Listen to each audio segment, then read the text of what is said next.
Chapter 8. Where is Christine Daae? On Saturday morning, Comte Philippe looked across the breakfast table at his brother.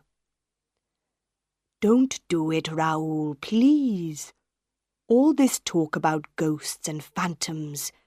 I think the girl is mad." "She's not mad, and I'm going to marry her," Raoul said. "She's only a little opera singer," Philippe said unhappily. "And she's very young. Are you still going to love her in 10 or 20 years' time?" Raoul drank his coffee and did not answer. There were 2 more unhappy faces in the opera house, too. The directors now understood about O.G. They didn't want any more accidents. "Box 5 is free tonight for O.G. Daae is singing Margarita, and here is 20,000 francs. Madame Giry can leave the money in box 5 for him. Is that everything?" Monsieur Armand asked Monsieur Firmin. "It's a lot of money," Monsieur Firmin said unhappily. He thought for a minute. "What about some flowers in box 5?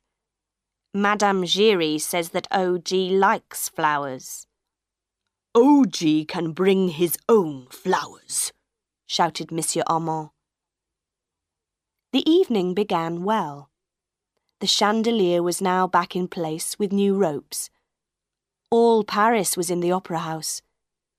Everybody wanted to hear Christine Daae's voice again. People also knew about the love story between Christine Daae and the Vicomte de Chagny. There are no love secrets in Paris. People watched the Comte and the Vicomte in box 14 with interest.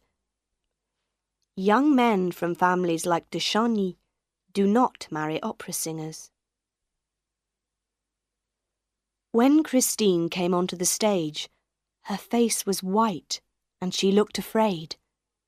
But she sang like an angel. Ah, what a voice! All Paris was in love with Christine Daae. She began to sing the famous love song. Suddenly, every light in the opera house went out. For a second, nobody moved or spoke. Then a woman screamed, and all the lights came on again. But Christine Daae was no longer on the stage. She was not behind the stage. She was not under the stage. Nobody could find her. The opera house went mad. Everybody ran here and there, shouted and called. In the director's office, people ran in and out. The police came and asked questions, but nobody could answer the questions. Monsieur Armand got angry and shouted, and Monsieur Firmin told him to be quiet. Then, Madame Giry arrived in the office with her daughter Meg. "Go away, woman!" Monsieur Armand shouted. "Monsieur, there are 3 people missing now," Madame Giry said. "Meg, tell the directors your story." This was Meg's story. "When the lights went out, we were just behind the stage. We heard a scream. I think it was Christine Daae's voice. Then the lights came back on, but Christine wasn't there. We were very afraid, and we began to run back to our dressing room. There were people running everywhere. Then we saw the Vicomte de Chagny.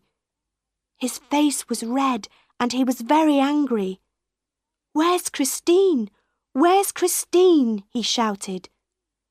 Suddenly, the Persian came up behind him and took his arm. He said something to the Vicomte, and they went into Christine Daae's dressing room." "Yes, and then?" Monsieur Firmin said quickly. "What happened next?" Nobody knows. Meg's face was white. We looked into Christine Dyer's dressing room, but there was nobody there.